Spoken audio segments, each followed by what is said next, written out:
You hear the words crime boss, and what's the first thing that pops into your head? Is it some shadowy figure, pulling strings behind the scenes? Or is it a ruthless kingpin who leaves a trail of pure destruction? Well, today we're looking at two guys from history who are pretty much perfect examples of those two extremes, Frank Costello and Pablo Escobar.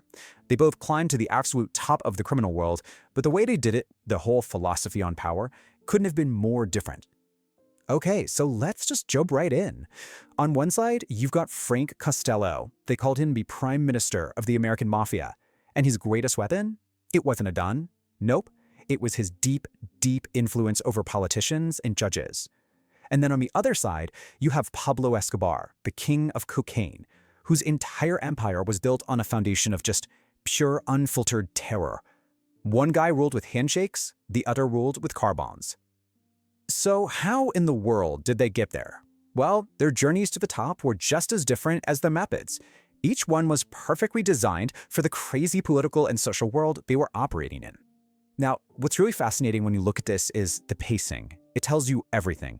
Costello's rise, you see, was a slow burn. He spent decades, literally decades, patiently climbing the ladder of a criminal organization that was already there, the American Mafia, all inside a pretty stable country. He had to play the long game. Escobar, though, his rise was an explosion. He didn't climb a ladder, he built a rocket ship. He basically created a brand new industry from scratch in a country where the government was, let's just say, less stable. And that let him grab an insane amount of power incredibly fast.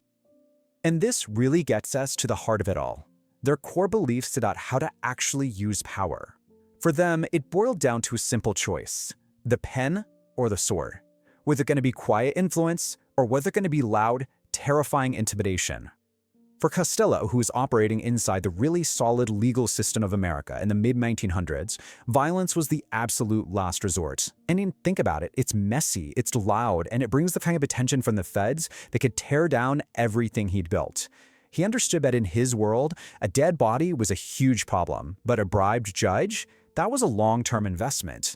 His power came from working inside the system, not by declaring all-out war on it.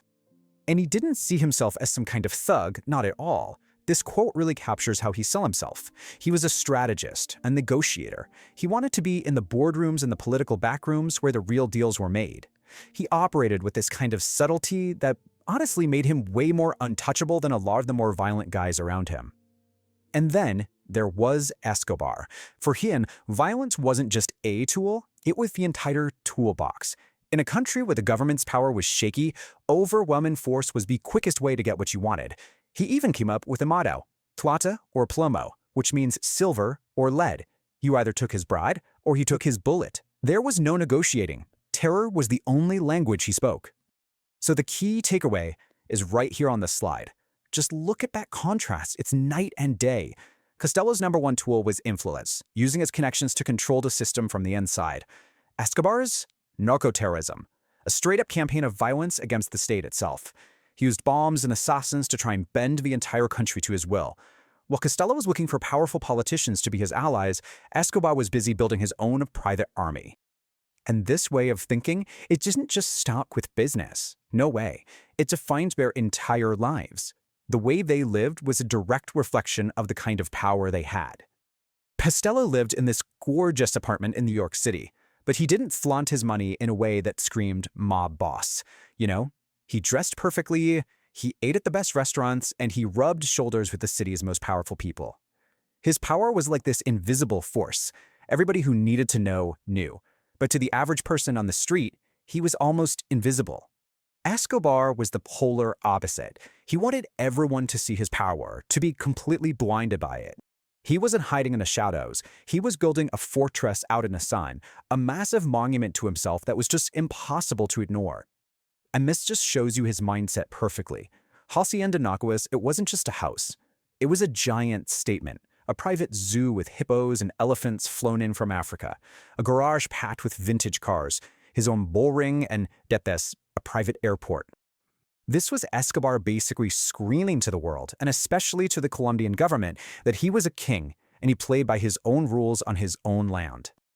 In the end, these two completely different paths led to two completely different endings. And the legacies they left behind, well, they still cast these incredibly long shadows over their countries. And their depths really mirror their lives, almost perfectly.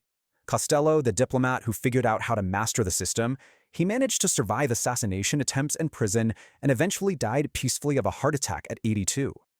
Escobar, the warrior who declared war on the system, he lived by the sword and he died by it, gunned down on a rooftop in Medellin when he was only 44 years old.